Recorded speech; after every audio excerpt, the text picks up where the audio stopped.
வணக்கம். Ball number 1 select பண்ணவங்களுக்கான Thursday Saibaba reading தான் பார்க்க போகிறோம். ஸோ பாபா உங்களுக்கு என்ன மெசேஜ் அண்ட் பிளெஸிங்ஸ் கொடுக்குறாருன்னு பார்க்கலாம். Okay, message. இப்போ இந்த ரீடிங் நீங்கள் பார்க்குறீங்கல்ல, பாயிண்ட் நம்பர் 1 செலக்ட் பண்ணி உங்களோட மனநிலை எப்படி இருக்கும் தெரியுமா? யாரையுமே நான் அதிகமாக நம்ப மாட்டேன் அப்படிங்கிற மனநிலையோட இப்போ சமீபத்தில் அது இன்னும் ஸ்ட்ராங்காக இருக்கலாம். நம்பி போனது போதும், எஸ் அந்த அளவுக்கு தான் என்னை சுற்றி இருக்கிற ஒரு தரமில்லாத நபர்களாக இருக்காங்க. இவங்களை நம்பி ஒரு சில விஷயங்களை சொன்னால் கூட அதை கூட புரிஞ்சிக்காம பின்னாடி போய் புறம் பேசுகிற நபர்களாக இருக்கலாம்.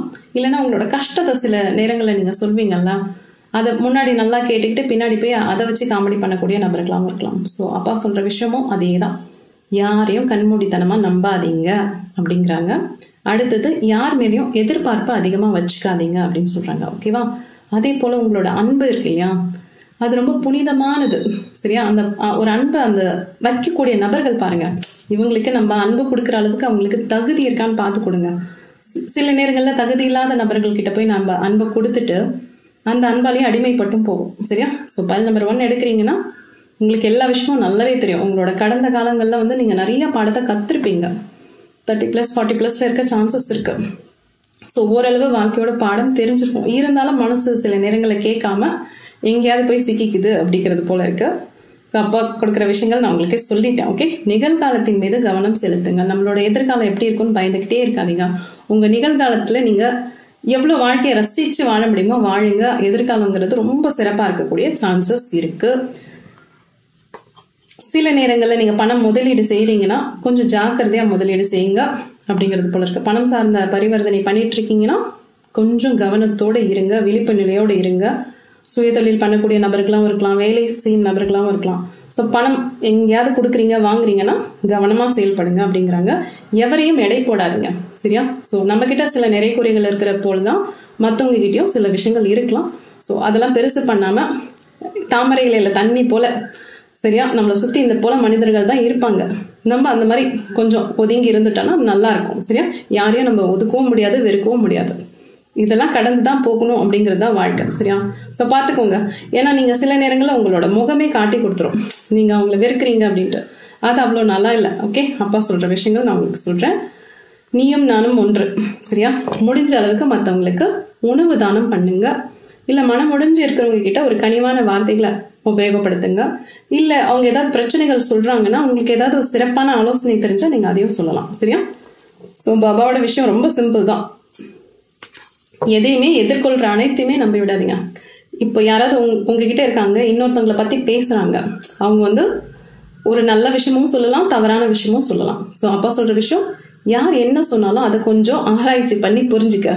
சரியா? கண்ணால் காண்பது போய் காதால் கேட்பதும் போய் தீர விசாரிப்பதே மெய் அப்படிங்கிறது போல, உங்ககிட்ட வந்து ஒருத்தர் குறை சொல்கிறாங்க, ஒரு மனிதரை பற்றி சொல்கிறாங்கன்னா அது நிஜமாக இருக்கணுன்ற அவசியம் கிடையாது. அது பொய்யாவும் இருக்கலாம். ஸோ நீங்கள் யார் சொல்கிறதே நம்பாதீங்க. நீங்களா ஒரு தெளிவு நிலைக்கு வந்த பிறகு நம்புங்க அப்படிங்கிறாங்க. சரியா? எஸ், பாபா இந்த மாதிரி அட்வைஸ் தான் உங்களுக்கு கொடுத்துருக்காரு. ஸோ மனம் சார்ந்து தான் நிறைய பிரச்சனை இருக்கலாம் உங்களுக்கு. மனம்னா குடும்பம் சார்ந்து ஏதாவது சிக்கல் இருக்கலாம், யாரை நம்புறது யாரை நம்பக்கூடாது அப்படிங்கிறது இருக்கலாம். ஸோ நெருங்கிய உறவினர்களே ஏதாவது ஒரு கஷ்டத்தை உங்களுக்கு கொடுத்துருக்கலாம். ஸோ பார்த்துக்கோங்க. ஒருத்தருக்கு ஒருத்தர் புரணி பேசுறதுன்னு சொல்லுவாங்கல்ல, இந்த குடும்பத்தில் சண்டை முடிச்சு விடுறதுன்னு சொல்லுவாங்க இல்லையா, அது போல தான். அது போல உங்ககிட்ட யாராவது வேண்டாத விஷயங்களை பற்றி சொன்னாங்கன்னா எல்லாத்தையுமே நம்பிடாதீங்க. உங்களோட அறிவை வச்சு யோசிங்க. சரியா? அப்பா சொல்ற விஷயம் இது. பொருளாதாரம் சார்ந்து நல்லா இருக்கு, பட் பணம் பரிவர்த்தனையில் மட்டும் கொஞ்சம் கேர்ஃபுல்லா இருங்க. இது இந்த 1 மாசத்துக்கே நீங்க பாத்துக்கலாம். ஓகேவா? உங்களோட கஷ்டத்தை, உங்களை பத்தி உண்மையா தெரிஞ்ச நபர்கள், ஓகே, உங்களுக்கு தெரியும் இவங்க வந்து தரமான மனிதர்கள், இவங்க கிட்ட நம்ம கஷ்டத்தை சொன்னா அது அவங்களோட வச்சுப்பாங்க, இல்ல சொல்யூஷன் சொல்லுவாங்க. மற்றபடி பாக்குறவங்க கொள்றவங்க கிட்ட சொன்னீங்கன்னா அது காமெடி போட்டு தான் ஓட்டுவாங்க. சரியா? பாத்துக்கோங்க. இதுதான் அப்பாவோட அட்வைஸ் இந்த வீக். ஸோ பிளெஸிங்ஸ்ன்னு பார்த்தீங்கன்னா பெருசாக வரல, எல்லாமே ஒரே அட்வைஸாக தான் வந்திருக்கு. சரியா? கணவன் மனைவியாக இருந்தால் விட்டு கொடுத்து போங்க. காதலர்களாக இருந்தாலும் உங்களுக்குள்ளே நடக்கிற பிரச்சனைகள் அதிகமாக யார்கிட்டையும் பகிர்ந்துக்காதீங்க. ஸோ இதே ஒரே அட்வைஸ் கார்டாக வந்திருக்கு. ஸோ நல்லா இருக்கு. ஆனால் அப்போ உங்ககிட்ட சொல்லணும்னு நினச்ச விஷயங்களும் சொல்லிட்டாரு. அதே போல் ரெகுலராக பாபா கோயிலுக்கு போயிட்டு இருந்த சில பேர் வந்து போகாமல் இருந்திருக்கலாம், 1-2 வாரம் மிஸ் ஆகிருக்கலாம். ஸோ பாபா உங்களை பார்க்கணும்னு ஆசைப்படுறாரு. முடிஞ்சால் நீங்கள் போய் பாபாவை பார்த்துக்கலாங்க. சரியா? Thursday கோயிலுக்கு போகக்கூடிய நபர்களாக இருப்பீங்க, பட் இப்போ தவிர்த்துட்ட மாதிரி இருக்கு. ஸோ முடிஞ்சால் போயிட்டு வாங்க. Okay, good luck, bye. வரைக்கும் பால் நம்பர் 2 செலக்ட் பண்ணவங்களுக்கான Thursday சாய்பாபாவோட மெசேஜ் அண்ட் பிளெஸிங்ஸ் என்னன்னு பார்ப்போம். எப்படி இருக்கீங்க? நல்லா இருக்கீங்களா? எஸ், நல்லா இருக்கீங்க. நான் நல்லா இருக்கீங்க அப்படின்னு சொல்றேன்ல, இந்த நல்லா இருக்கிறதுங்கிறது உங்களோட விஷயம் பொறுத்து இருக்கு. இது எப்படி நான் சொல்றேன்னா, உங்க மனநிலைக்கு நீங்க மட்டும்தான் காரணம் அப்படிங்கிறது போல இந்த கார்ட்ஸ் வந்திருக்கு. சரியா? உங்களால சந்தோஷமா இருக்க முடியும்னா சந்தோஷமா இருக்கலாம். ஆனா நீங்க எப்படி இருக்கீங்கன்னா, ஒரு நாள் ரொம்ப சந்தோஷமா இருக்கீங்க, அடுத்த 2-3 நாள் வந்து ரொம்ப சோகத்துல இருக்கீங்க அப்படிங்கிறது போல உங்களோட கார்ட்ஸ் வந்திருக்கு. சரியா? நீங்க இப்ப அனுபவிச்சுட்டு இருக்கீங்கல்ல, ஒரு விஷயம் எனக்கு ரொம்ப கஷ்டமா இருக்கு, இது எப்படி நான் கடக்கிறதுன்னு தெரியல அப்படின்னா, நீ அனுபவித்துக் கொண்டிருப்பது அனைத்துமே இறைவனோட சித்தம். அதை புன்னகையுடன் ஏற்றுக்கொள்ளுங்கிறத அக்செப்ட் பண்ணிக்கோங்க. ஏதோ ஒரு கர்மா நம்ம பண்ணிருக்கோம், அதனாலதான் இந்த விஷயங்கள்லாம் நம்மளுக்கு நம்ம வாழ்க்கையில நடந்துட்டு இருக்கு.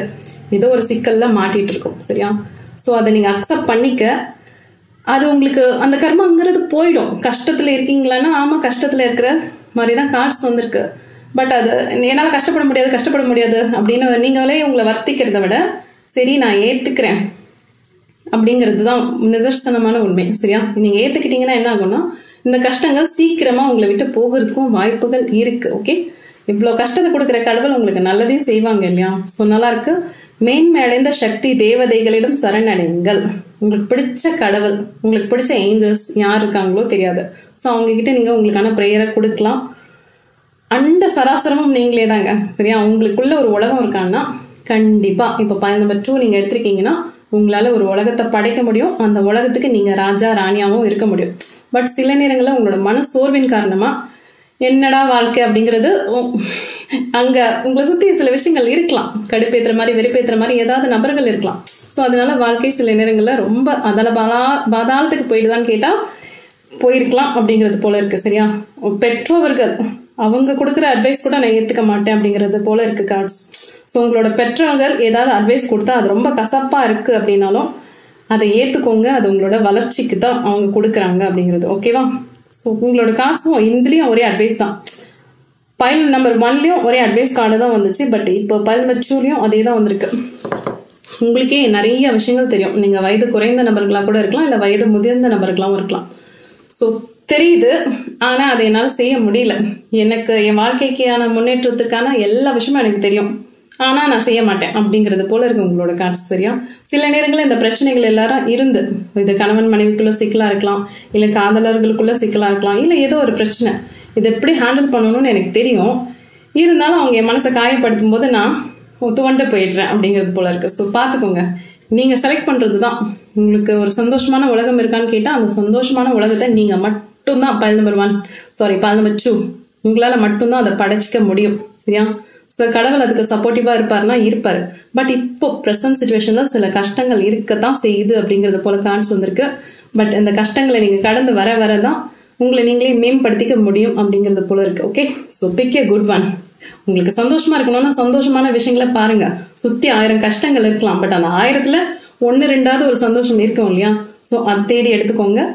உங்களுக்கு நல்ல வைப்ஸ், குட் வைப்ஸ் தரக்கூடிய நபர்கள் கூட நீங்க கொஞ்சம் இணைஞ்சு இருக்கலாம். ஓகேவா? எல்லாமே கெட்டவங்க மட்டுமே கிடையாது, நல்லவங்களும் இருப்பாங்க. நல்லவங்க மிக குறைவா இருக்க சான்சஸ் இருக்கு. ஸோ அவங்க கூட நீங்க முடிஞ்ச அளவுக்கு மனம் விட்டு பேசுங்க. ஏதாவது விஷயங்கள் உங்களுக்கு கடக்க முடியாத கஷ்டங்கள் இருந்தால் அதெல்லாம் கூட கடந்து போயிடும். சரியா? ஸோ பாபா துணை இருக்காரு, எந்த கவலையும் வேணாம். இறை சக்தி இருக்கான்னு கேட்டா இறை சக்தி இருக்கு.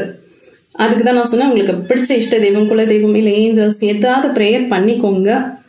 சரணடைது. இது எதுவுமே என்னால் முடியல, என்னால் இந்த பாரத்தை சுமக்கவே முடியல, இதுல இருந்து எப்படி நான் மீண்டு வருவேனே தெரியல அப்படின்னா சரணடைஞ்சிருங்க. வேற வழியே இல்லை. எஸ், பாபா பாதத்துல போய் சரணடைகிறத தவிர சரண்டர் தான் அப்படிங்கிறது தான்.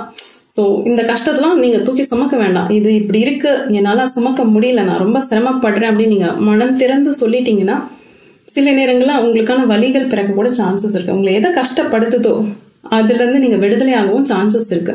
பட் நம்ம பூரணமா நம்பணும், மனசார நம்பணும். இதெல்லாம் நடக்குமா, நான் சொன்னா கேட்பாங்களா, இந்த பிரபஞ்சம் என் காதுல கேட்குமா, அப்படிலாம் கிடையாது. உணர்வு பூர்வமா சொன்னா கேட்கும். சும்மா வாய் வார்த்தையிலையும் சொல்றேன்னு சொன்னா கேட்காது.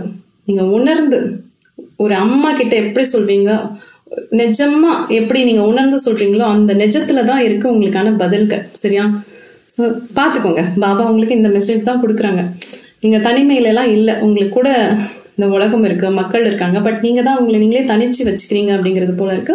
நான் சொன்ன மாதிரி சில டாக்ஸிக் பர்சன் உங்களை சுத்தி இருக்கலாம், கஷ்டம் தரக்கூடிய நபர்களும் இருக்கலாம். பட் அப்பா சொல்ற விஷயம் அதானே, இந்த கஷ்டம்லாம் அனுபவிச்சுதான் ஆகணும்னு இருக்கு, வேற வழி இல்லை அப்படிங்கிறாரு. ஏத்துக்க வேண்டியதுதான், வேற வழியும் இல்லை. சரியா? நீங்க ஏத்துக்கிட்டு இதுல இருந்து மெதுவா நீங்க வெளியில வந்துருவீங்க. சரியா?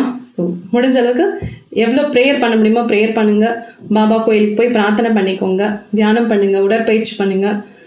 சந்தோஷத்தை நீங்க தான் தேடணும். சரியா? கஷ்டம் இருக்குன்றதோட உங்களுக்கு மகிழ்ச்சி தரக்கூடிய விஷயங்கள் எல்லாம் நீங்க ஏற்படுத்திக்கலாம். ஓகே, நீங்களே உருவாக்கிக்கணும். மகிழ்ச்சிங்கிறது நீங்க உருவாக்கிக்கிறதுல தான் இருக்கு. உங்களை முடிஞ்ச அளவுக்கு நீங்க மேன்மையப்படுத்திக்கோங்க. ஓகே, என்ன கஷ்டம் தருது உங்களுக்கு? படிப்பு சார்ந்த கஷ்டமா, பொருளாதாரம் சார்ந்த கஷ்டமா, உறவு சார்ந்த கஷ்டமா? ஸோ இந்த கஷ்டத்துல இருந்து வெளியே வரக்கூடிய வழிகள் என்ன, அதை நீங்க ஆலோசிங்க, அதுக்கான முயற்சி எடுங்க. கண்டிப்பா நீங்க அதுல இருந்து வெளியில வந்துருவீங்க. சரியா? ஸோ பாபா சொல்ற விஷயம் இதுதான், நான் உங்களுக்கு சொல்லிட்டேன். இது எத்தனை பேருக்கு பொருந்தும்னு தெரியல. ஸோ பொருந்துறவங்க எடுத்துக்கோங்க, பொருந்தாதவங்க தவிர்த்துருங்க. ஓகே, குட் லக், பாய்.